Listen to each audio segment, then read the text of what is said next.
wabarakatuh. Bismillahirrahmanirrahim. Innal hamdalillah nahmaduhu wa nasta'inuhu wa nastaghfiruh wa na'udzu billahi min syururi anfusina wa min sayyiati a'malina. May yahdihillahu fala mudhillalah wa may yudlil falan tajida lahu waliyyan mursyida. Asyhadu an la ilaha illallah wahdahu la syarikalah wa asyhadu anna Muhammadan abduhu wa rasuluhu la nabiyya ba'dah.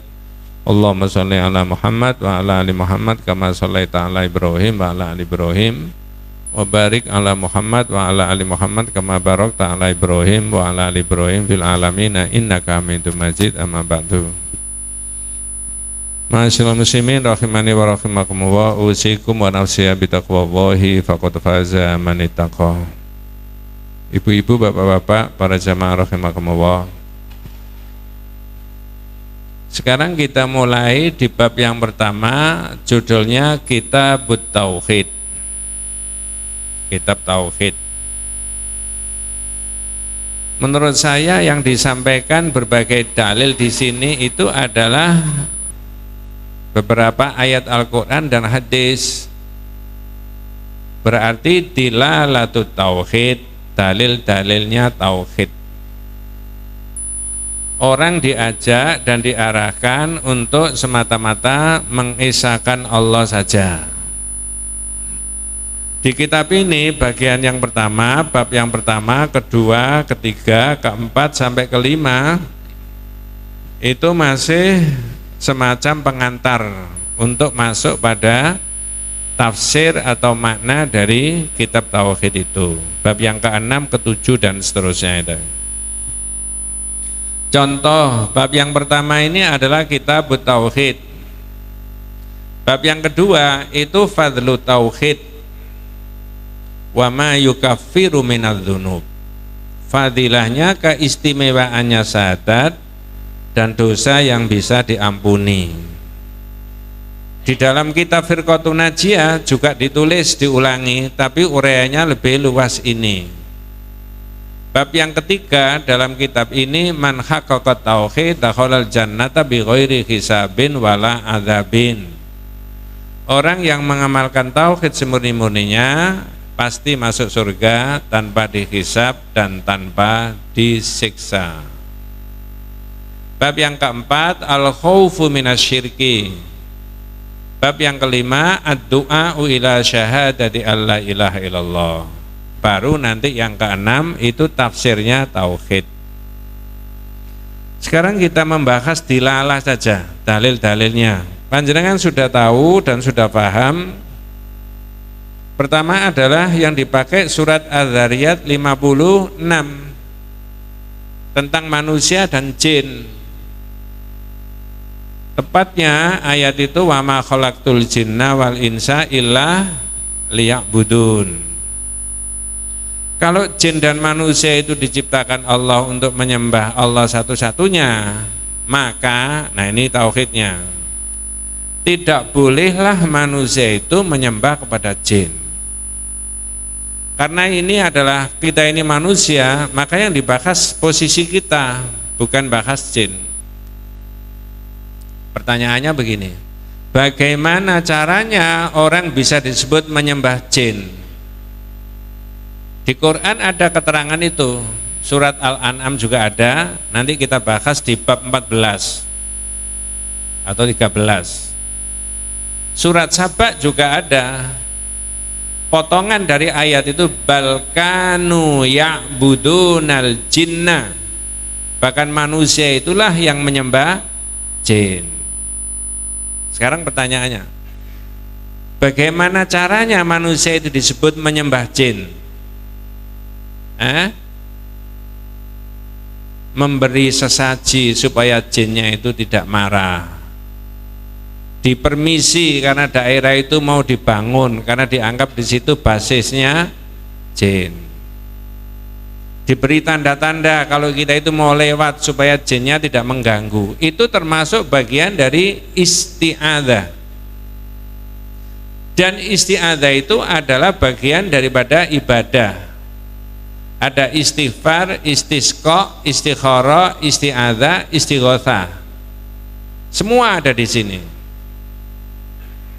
Jadi secara umum manusia dan jin diperingatkan oleh Allah untuk menyembah satu-satunya Allah. Tidak bolehlah manusia kepada jin. Pakai bahasa yang sederhana, Pak. Lebih mulia mana antara manusia sama jin? Jawabannya udah jelas manusia. Tapi ketika ada manusia menyembah jin dalam berbagai macam bentuknya, berarti manusia itu merendahkan dirinya sendiri, lebih memuliakan jin. Nanti dalam kitab Firqatun Najiyah juga disebut itu. Mafasidus syirki wa adraruhu. Kerusakan syirik dan bahayanya salah satunya adalah ihanatun likaramatil insan, merendahkan harkat dan martabatnya manusia. Itu manusia bersirik itu begitu. Nah, ini dalil yang pertama. Yang kedua, pakai surat An-Nahl. Walaqad ba'atsna fi kulli ummatin rasulan ani buduwaha wajtanibut taghut. Faminhum man hadallahu wa minhum man haqqat alaihi dhalala fasiru fil ardi fanzuru kaifa kana aqibatul mukadzibin. Ayat yang ada di situ itu, Pak, ada kalimat ummat. Walaqad ba'atsna fi kulli ummatin. Jangan tak tanya, umat di situ apa? Diterjemahkan apa? Itu di kitab itu loh. Ayat yang kedua, surat An-Nahl 36. Umat di situ diterjemahkan apa? Bukan. Sebelumnya, Pak, nggih. Mboten, tidak itu. Umat dalam bahasa Indonesia diterjemahkan apa itu? Ya umat, iya kan?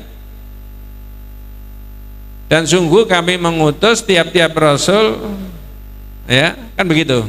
Apa terjemahnya itu? Nggih. Nah, umat diterjemahkan umat. Kalau pakai bahasa yang lain, ta'ifatun minan nas. Umat yang ada di sini itu maknanya kelompok manusia. Tapi, nah ini bukan tauhid tapi tafsir ya. Ada di dalam bahasa Al-Quran ada kalimat umat, tapi maknanya bukan kelompok manusia. Saya ulangi, di ayat yang lain ada umat tapi maknanya bukan kelompok manusia. Kalau ini kelompok manusia. Contoh, Inna Ibrahima kana ummatan. Umat di situ apa? Sama-sama umatnya. Inna Ibrahima kana ummatan. Umat di dalam surat ini, ayat ini, ya, itu maknanya adalah imaman, pemimpin. Sesungguhnya Ibrahim itu adalah imam, itu pemimpin. Tapi di ayat ini, di kitabnya panjenengan itu An-Nahl 36, umat di situ maksudnya apa? Kelompok manusia. Sekarang apakah setiap umat itu Allah sudah menurunkan nabi? Sudah apa belum? Itu dalilnya tadi. Apakah setiap umat, setiap masyarakat itu Allah sudah menurunkan seorang nabi? Jawabannya sudah. Di kitab yang lain, nah ini yang saya maksudkan kombinasi tadi, Pak. Kalau jenengan bisa membawa kedua-duanya, terutama adik-adik yang masih muda-muda, saya sangat berharap, terutama yang muda-muda, supaya bisa meneruskan pikiran tauhid ini kepada masyarakat. Nah, begitu mestinya. Adik-adik yang muda-muda itu, yang punya basic agama cukup bagus, akan lebih baik. Ya, nanti jadinya 5-10 tahun yang akan datang, tidak sekarang. Bapak catatan ini macam-macam, mana yang perlu dicatat, ditambahi ayatnya, hadisnya. Makanya saya beri modal buku, kitab itu. Ya, saya balik lagi ke sini ya. Jadi setiap umat itu sudah Allah menurunkan lain. Di kitab yang lain tadi saya ngomong begitu, Ada kalimat begini, Allahu khalaqona wa razaqona wa lam yatrukna hamalan bar arsala ilaina rasulan. Nah ini sama. Allah yang menciptakan kita, tidak meninggalkan begitu saja, bahkan Allah memberi rezeki kepada kita. Saya ulangi, Allah yang menciptakan kita, memberi rezeki kepada kita, dan tidak meninggalkan kita begitu saja. Buktinya kalau Allah itu tidak meninggalkan manusia sakarepe dhewe, Allah mengutus Rasul. Itu maksudnya. Jadi manusia itu tidak dibiarkan oleh Allah seenaknya. Supaya kehidupannya manusia itu tertib dan baik, maka Allah mengutus siapa? Rasul. Itu dalam kitab yang lain diterangkan begitu. Allahu khalaqona wa razaqona wa lam yatrukna hamalan bal arsala ilaina rasulan. Bahkan Allah mengutus seorang rasul. Faman ata'ahu dakhalal jannah wa man asahu dakhalan nar. Siapa yang mentaati Nabi, orang itu masuk surga. Siapa yang mendurhakai Nabi, orang itu masuk neraka. Terserah Allah. Wong surga-surganya sendiri, neraka-nerakanya sendiri. Ah begitu. Sekarang tak tanya, apa ada orang bisa masuk surga tanpa mengikuti Nabi? Jawabannya enggak ada. Iya kalau surganya siapa? Mbah. Nah itu. Nah sekarang misinya Nabi, deretan para Nabi, para Rasul tadi yang diutus oleh Allah untuk tiap-tiap umat, apa misinya? Dua Pak. Dua ini nggak bisa dipisah. Satu, mengajak supaya menyembah Allah satu-satunya. Yang kedua apa? Menjauhkan diri dari tauhid. Nah, tauhid itu boleh nggak diterangkan? Boleh. Jadi para nabi dan para rasul misinya adalah mengajak menyembah Allah satu-satunya, sekaligus menjauhkan diri dari apa? Tauhid. Pertanyaannya begini, ini 2011 sudah pernah saya tanyakan, sekarang saya ulangi lagi. Sudah berapa tahun Mas 2011 dengan sekarang ini? Pinter Pak? 12 tahun. Mungkin yang ngaji bukan ini, mungkin barangkali 12 tahun yang. Berdasarkan ayat itu, pertanyaannya begini, apakah orang itu ingin menyembah Allah satu-satunya bisa sukses kalau dia tidak mau meninggalkan tauhid? Sukses enggak menyembah Allah satu-satunya itu kalau dia tidak meninggalkan tauhid? Sukses apa tidak? Tidak. Syaratnya menyembah Allah itu harus meninggalkan berbagai macam apa? Tauhid. Nah sekarang pertanyaannya dibalik, dirubah. Apa ada orang berniat menyembah Allah satu-satunya tapi dia tidak mau meninggalkan tauhid? Itu namanya mendua, dan misinya Nabi yaitu. Maka kalau Nabi itu dimusuhi saat itu, satunya inilah yang dimusuhi. Ya, inilah yang dimusuhi. Dalam kitab ini ada tauhid, musuh-musuhnya itu sampai sekarang.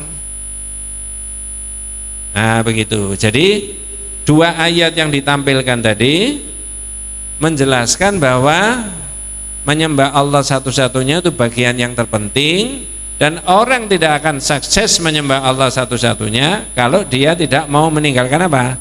Tauhid. Lah tugasnya panjenengan dan saya itu mencari tahu di tauhidnya itu ini hilangkan supaya tauhidnya bisa tegak. Itu maksudnya.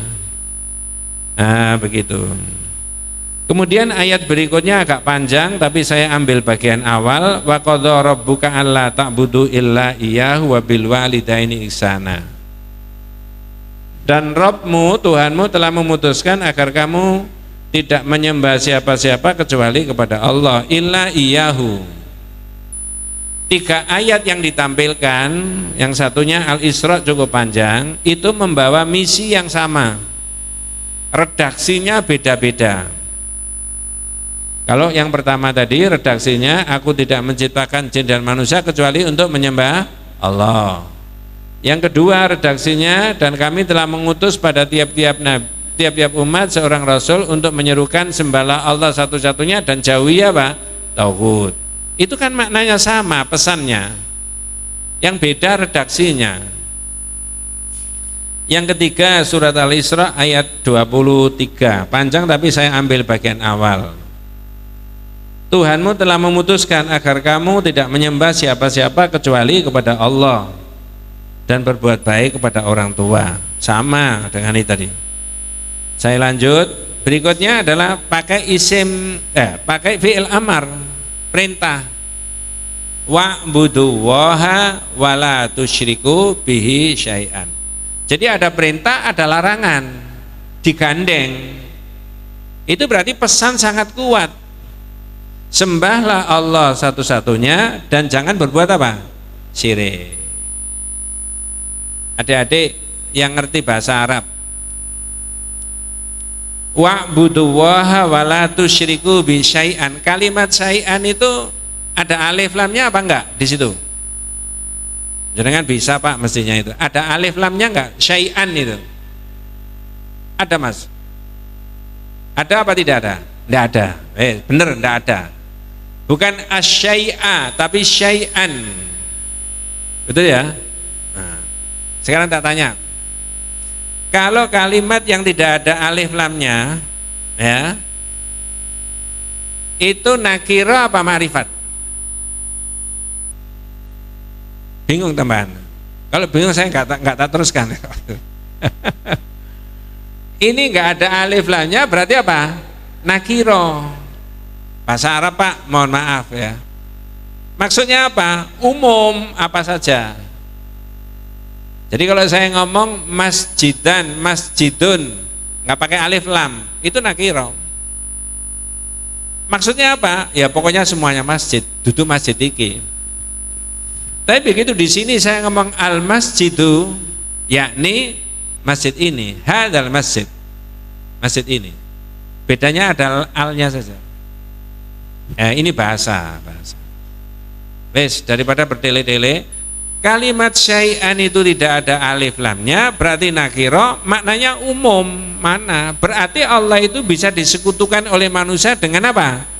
Apa saja, dengan siapa saja, bahkan bisa dengan dirinya sendiri. Nanti ketemu itu Pak. Ustaz, kalau begitu variasinya orang bersyirik kepada Allah itu macam-macam. Jawabannya apa? Yes. Ya. Nah, tak tanya. Ini 2023 masih cocok nggak mendakwahkan tauhid itu Pak? Sampai ngomong nggak cocok, bulan depan nggak teko aku Pak. Masih cocok. Kenapa? Fenomena kesyirikan kepada Allah itu sudah variasinya banyak. Ya, ibarat sel itu sudah pembelahannya macam-macam. Itu ada anwa'us syirkil akbar, ada anwa'us syirkil asghar. Macam-macam syirik besar, macam-macam syirik kecil. Begitu pentingnya orang mentauhidkan Allah, maka ayat ini menerangkan sembahlah Allah satu-satunya, langsung dilarang wala tusyriku, dan jangan syirik kepada Allah. Nah, begitu ya. Nah, kemudian yang surat Al-An'am, qul ta'alau atlu ma harrama rabbukum alaikum. Katakanlah, marilah aku bacakan apa-apa yang diharamkan. Bahasanya beda lagi, diharamkan. Nomor satu apa? Allah tusyriku bi syai'in, agar kamu tidak berbuat apa?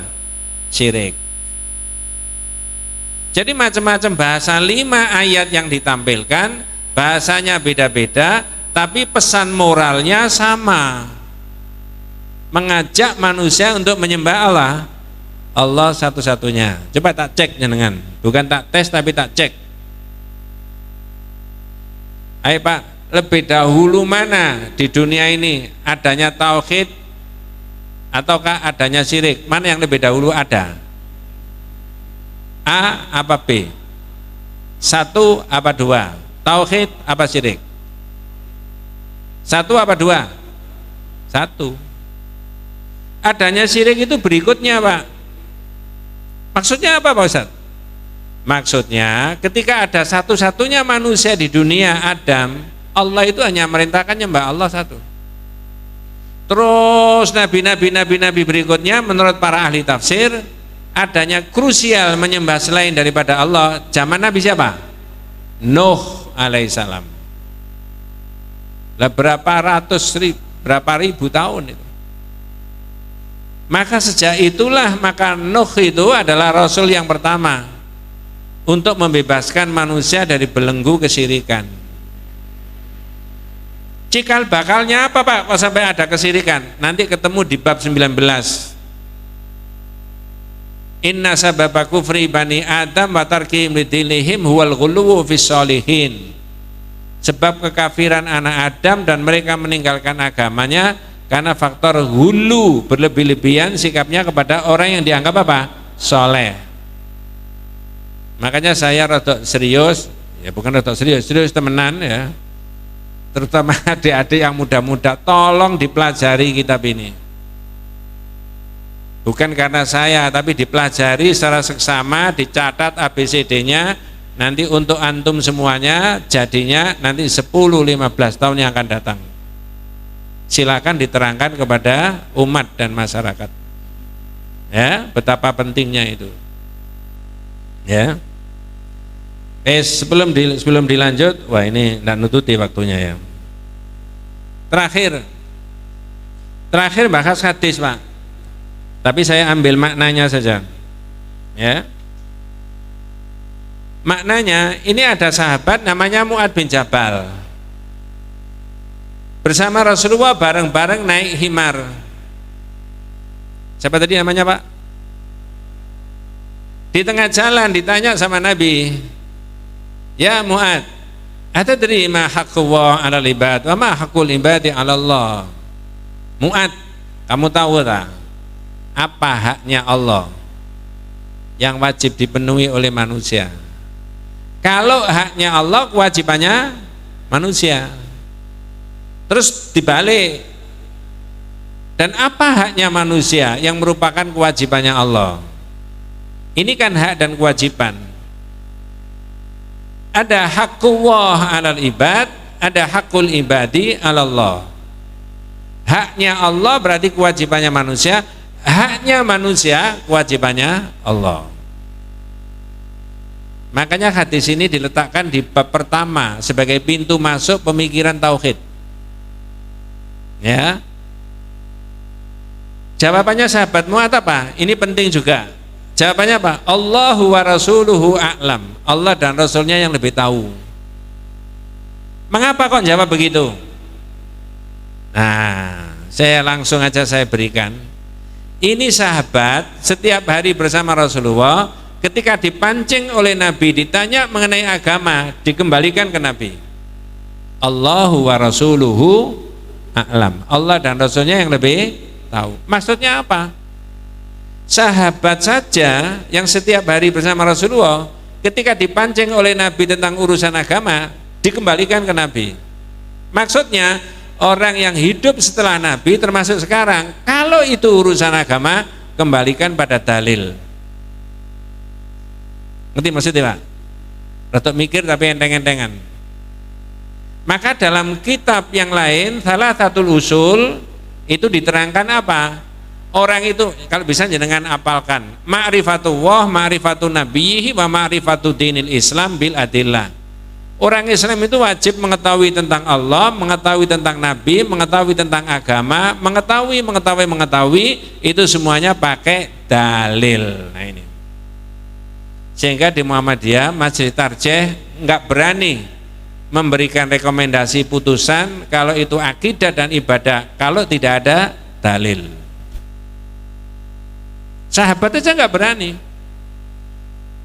Dengan hadis ini tentunya orang yang hidup setelah Nabi termasuk sekarang 2023 tidak boleh mengatakan amalia begini ini zaman Nabi enggak ada. Kalau itu kaitannya akidah dan ibadah mahdhah, tentunya tidak bilang gitu. Kalau Nabi enggak ya enggak. Dan hadis yang semakna dengan itu banyak. Nanti kita ketemu bab 30. Bab 30. Ya. Terlalu jauh bab 30. Bab 5 juga ada. Ketemu, ya. Tapi bahasanya beda. Sahabat mengembalikan ke Nabi. Nah, sekarang keterangannya Nabi. Karena ditanya tentang haqqullah 'alal ibadi wa haqqul ibadi 'alallah, haknya Allah yang merupakan kewajibannya manusia dan haknya manusia merupakan kewajibannya Allah, dijawab Allah wa rasuluhu a'lam, Allah dan Rasul yang lebih tahu, maka Nabi menerangkan. Nah, ini jangan pedomani. Haqqullah 'alal ibad, haknya Allah adalah ayya'buduhu. Manusia berkewajiban menyembah Allah satu-satunya. Wala yusyriku bihi syai'an, dan tidak boleh syirik. Salat menyembah Allah, kalau ada syiriknya tidak termasuk bagian dari salat. Karena salah satu komponennya salat itu harus ikhlas dilakukan karena siapa? Allah. Tapi ketika ada riyaknya, la sholata, maka tidak salat. Tidak termasuk yang disebut dengan salat. Ya. Jadi betapa seriusnya berkaitan dengan syirik itu. Semua aktivitasnya manusia harus dikembalikan kepada Allah, karena itu kewajibannya manusia yang merupakan haknya Allah. Orang punya waktu, punya tenaga, punya pikiran, punya jabatan, punya duit, punya apa saja, itu silakan dipakai untuk ibadah kepada Allah. Kalau bisa begitu, totalitas semuanya dikembalikan kepada Allah dalam proses ibadahnya manusia, baik ibadah dengan fisik, sholat, puasa, haji, atau ibadah dengan harta benda, infak, sedekah, zakat, ya, beli ternak, korban disembelih dan seterusnya. Itu semuanya harus dikembalikan kepada Allah, tidak boleh kepada selain dari Allah.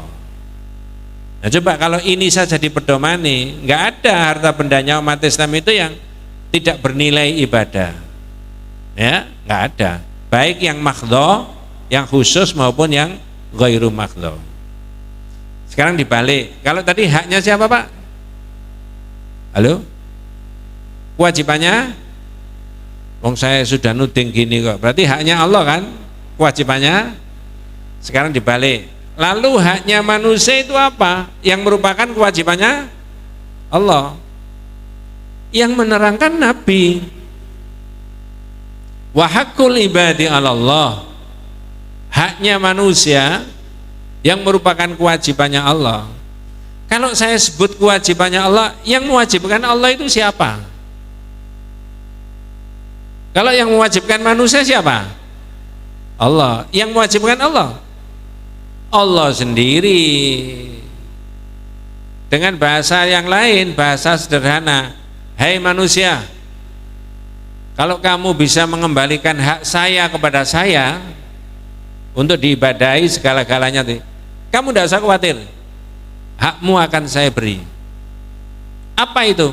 Allah yu'adziba man la yusyriku bi syai'an. Bahwa manusia tidak akan disembah oleh Allah, manusia tidak akan disiksa oleh Allah kalau manusia itu tidak berbuat syirik. Itu lalu dosa-dosa yang lain gimana, Pak? Andai kata orang itu naudzubillah min dzalik mati masih membawa dosa, itu proses mau disolati, dimakamkan, didoakan, selesai, illa asyirik, kecuali syirik. Maka syirik itu merupakan hal yang sangat berlawanan dengan ajaran yang prinsip di dalam Islam, yaitu tauhid. Jadi haknya manusia pasti orang itu akan diberi oleh Allah, apa? Tidak akan disiksa sedikit pun kalau manusia tidak berbuat apa? Syirik.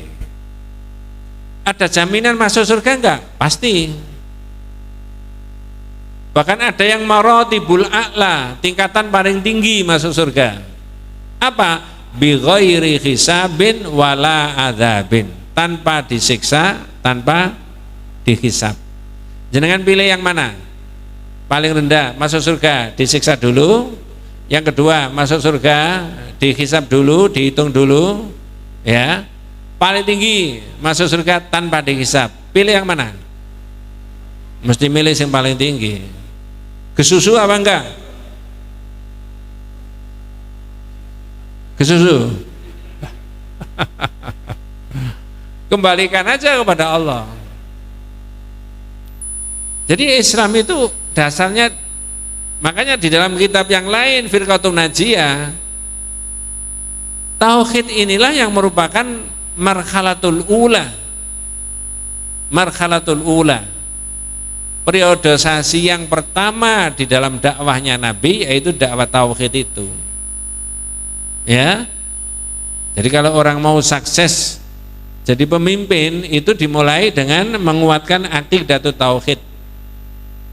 Baru yang kedua ukhuwah, persaudaraan. Yang ketiga istiqdad, persiapan menghadapi orang yang ngerecoki umat Islam.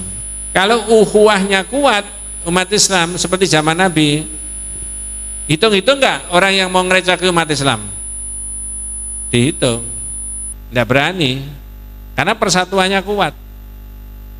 Baru yang terakhir tahqiqun nasr, ada kemenangan yang diberikan oleh Allah.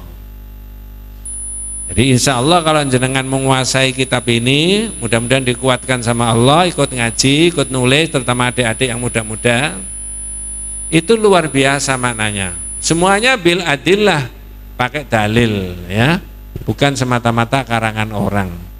Nanti yang koreksi kalau ada yang salah, ya kita semuanya yang ikut ngaji itu. Nah, sebelum dilanjut, ada yang ditanyakan, Pak?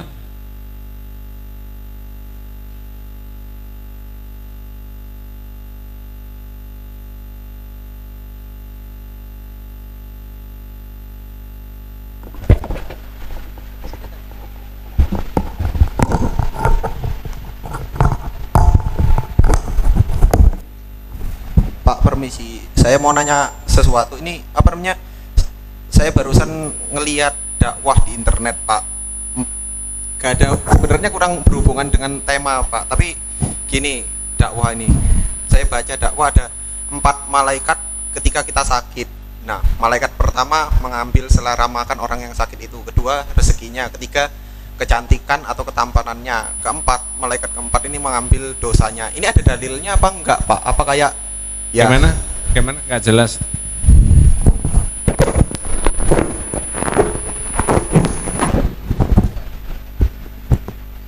Nah ini Pak, apa namanya, saya ini barusan baca ada 4 malaikat ketika kita sakit, Pak. Nah, malaikat pertama tuh mengambil selera makan kita ketika kita sakit. Malaikat kedua ngambil rezeki kita.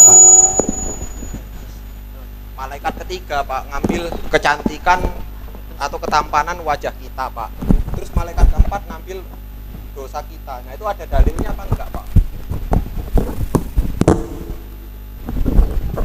Prinsipnya begini, malaikat itu semuanya diutus oleh Allah untuk mengurusi kebutuhannya manusia, termasuk yang disampaikan itu tadi. Kalau memang itu Pak Ustadz menerangkan bahwa ada rinciannya seperti itu, tentu saja Pak Ustadz berdalil.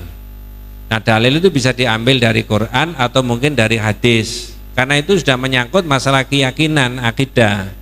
Ketika ada orang sakit kemudian didatangi oleh 4 malaikat tadi, ya semuanya bil adillah, pakai dalil. Nah, itu bisa dipelajari. Kalau bisa dilacak itu di bisa ditanyakan kepada Pak Ustadz itu dalilnya mana. Tapi saya rasa semua Pak Kiai, Pak Ustadz itu kalau menyampaikan itu bil adillah, pakai dalil, tidak mungkin seenaknya sendiri. Cuman kita itu kan disuruh beriman kepada apa? Malaikat itu ada, malaikatnya Allah. Tugasnya beda-beda. Dalilnya kaitannya dengan malaikat itu ada dan tugasnya beda-beda, banyak di Quran itu. Yang paling prinsip adalah amantu billahi wa malaikatihi wa kutubihi wa rusulihi dan seterusnya. Malaikat itu banyak, makanya pakai istilah malaikat, bahasanya pakai lafal malaikat. Kalau satu itu malak, mestinya nyebutnya, kalau Israel itu malak Israel, Jibril itu malak Jibril. Tapi banyak di Quran disebut apa? Malaikat. Berarti banyak apa? Malaikat. Itu wallahu alam, ya. Ada lagi, Pak? Kalau tidak ada saya rasa cukup sampai di sini. Nanti kita lanjutkan bab yang berikutnya ya. Mudah-mudahan kita semuanya senantiasa diberikan rahmat barokah hidayah Allah Subhanahu wa taala. Adanallahu wa iyyakum ajmain. Kita tutup dengan doa kafaratul majlis. Subhanakallahumma wa bihamdika asyhadu an la ilaha illa anta astaghfiruka wa atubu ilaik. Assalamualaikum warahmatullahi wabarakatuh.